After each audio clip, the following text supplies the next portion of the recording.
Hello मित्रों, क्या हाल चाल। स्वागत है आप सभी का आपके फेवरेट चैनल अन स्टडी में। तो मित्रों, आज हम लोग पढ़ने वाले हैं एपी का क्लास 10th का। देख लीजिए यहाँ पे एपी का एक्सरसाइज 5.2 का क्वेश्चन नंबर 7, जो आपके एग्जाम के दृष्टि से बहुत इंपॉर्टेंट है। तो हाँ, सही सुन रहे हैं, बहुत इंपॉर्टेंट ये क्वेश्चन है, आपके एग्जाम में आ सकते हैं या बहुत बार पूछे भी गए हैं। तो मित्रों, इसको हम लोग मैजिक स्टाइल में हल करने का प्रयास करेंगे। तो मित्रों, मेरे साथ बने रहिए वीडियो में अंत तक, और इसमें एक से एक ट्रिक देखने को मिलेगा। हम लोग कैसे इसको हल करेंगे, देखिए इसको बहुत सारा बात ऐसे मिलेगा जो आपको बीच बीच में सीखने को मिलेगा। तो सबसे पहले हम आपको बता दें कि इसमें आपको क्या करना है। कुछ फॉर्मूला ही बताएंगे जो पहले सब हो सकता है जानते होंगे, नहीं जानते होंगे तो इस वीडियो में आप अंत तक बने रहिएगा, बिल्कुल हम बताएंगे आपको। तो क्वेश्चन है हमारा कि एपी का 31वां पद ज्ञात कीजिए जिसका 11वां पद 38 और 16वां पद 73 है। तो सही समझ रहे हैं आप कि एपी का 31वां पद ज्ञात करना है। क्या ज्ञात करना है? 31वां पद। तो देखिए क्या होता है 31वां पद। तो A31 भी बोलते हैं इसको, या T31 भी बोलते हैं इसको।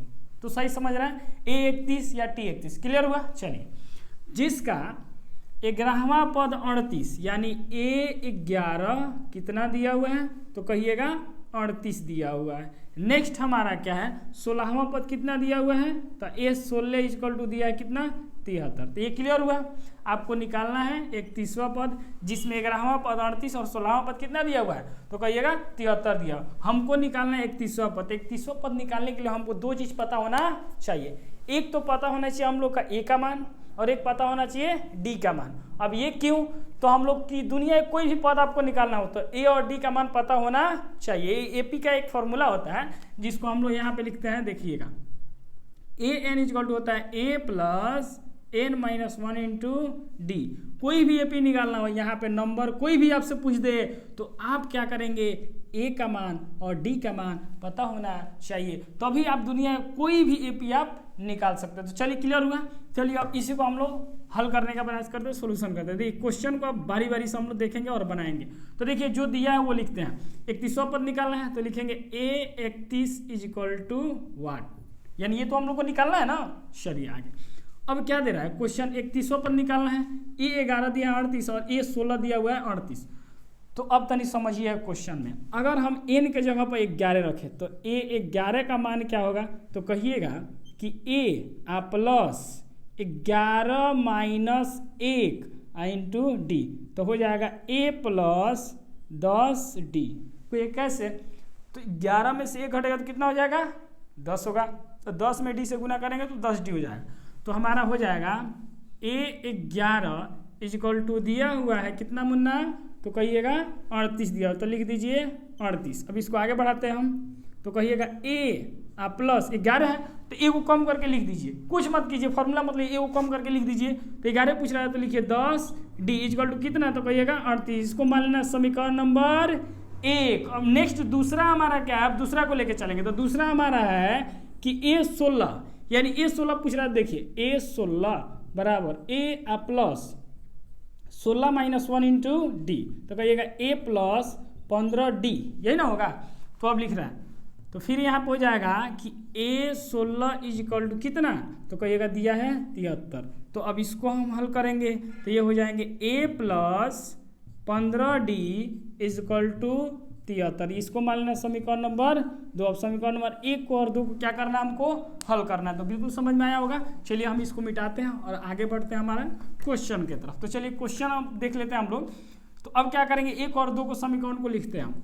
तो अब 1 और 2 को लिखिए, तो यहाँ पे ये हो गया आपका 1 नंबर और ये हो गया आपका 2 नंबर। अब इसको हम लोग एक जगह लिखते हैं, तो इसको हम यहाँ पे लिख लेते हैं A प्लस 10D बराबर कितना है? 38। ये समीकरण हमारा कितना था? 1 था। अब दोनों को जब हम हल करेंगे तो देखिए क्या मिलेगा मित्रों। तो देखिए यहाँ पे हो जाएंगे हमारा प्लस में है तो क्या कर देंगे? माइनस में कर देंगे। तो प्लस है माइनस, प्लस है माइनस, प्लस है माइनस। 2 चर वाला रैखिक समीकरण आप लोग पढ़े होंगे, उसमें आपको क्लियरली बताया गया होगा कि जहाँ जहाँ प्लस होता है वहाँ पे माइनस होता है, जहाँ जहाँ माइनस होता है वहाँ पे प्लस होता है। ये किसी भी विधि से आप यहाँ से हल कर सकते हैं। 3 गो विधि आपको पढ़ाया गया होगा या पढ़ाएंगे हम, विलोपन, प्रतिस्थापन और जो वर्ज गुणन विधि। तो इन तीनों में से सबसे अच्छा होता है विलोपन या प्रतिस्थापन। चलिए विलोपन विधि से हम बनाते हैं। तो ये वाला कट जाएगा कटेगा, बिल्कुल कटेगा। ए और ए, एगो माइनस में और एगो प्लस में।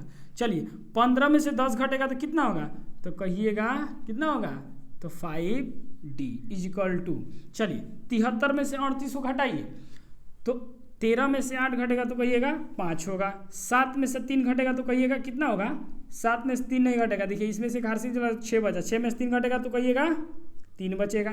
चलिए अब डी का मान निकालेंगे तो क्या होगा हो, तो कहिएगा 35 बटा में 5, तो ये कटेगा तो कितना होगा हो, 5 सते 35। तो ये आपका डी का मान निकल के आ चुका है।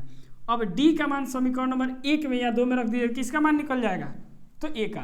तो अब लिखेंगे चूंकि डी का मान समीकरण 1 में या 2 में, तो 2 में रख दीजिए, 2 छोटा है, या 1 में रख दीजिए, 1 छोटा है, तो 1 नंबर में क्या है, तो 1 में रखने पर, बाकी आप लोग लिख लीजिएगा। तो a प्लस 10D बराबर कितना है, तो 38 है। तो चलिए a रहने दीजिए, 10 इंटू डी का मान कितना निकला है, तो कहिएगा 7 निकला है, बराबर 38। चलिए तो a प्लस कितना हो जाएगा 70 बराबर 38। तो यहाँ पे a रहने दीजिए, तो 38, इसको उधर भेजिएगा तो हो जाएगा -70। तो a इक्वल टू कितना हो जाएगा, वो घटेगा, तो बड़ा वाला माइनस में, तो माइनस का चिन्ह लगाइए, अब बड़का में छोटका घटेगा, 10 में से 8 घटेगा तो कहिएगा 2 होगा, 6 बचा, 6 में से 3 जाएगा तो कहिएगा 3 होगा। तो a का भी मान निकल गया और d का मान कितना है, तो कहिएगा 7 है।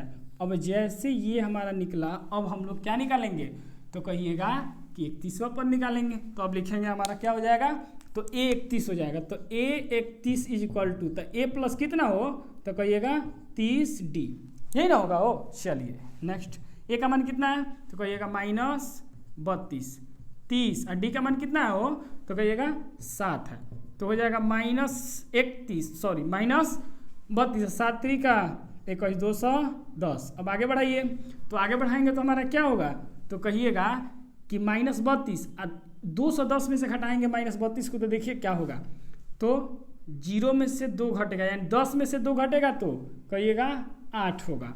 फिर यहाँ पे क्या बचा 0, 0 में से 3 घटेगा तो कहिएगा 7 होगा।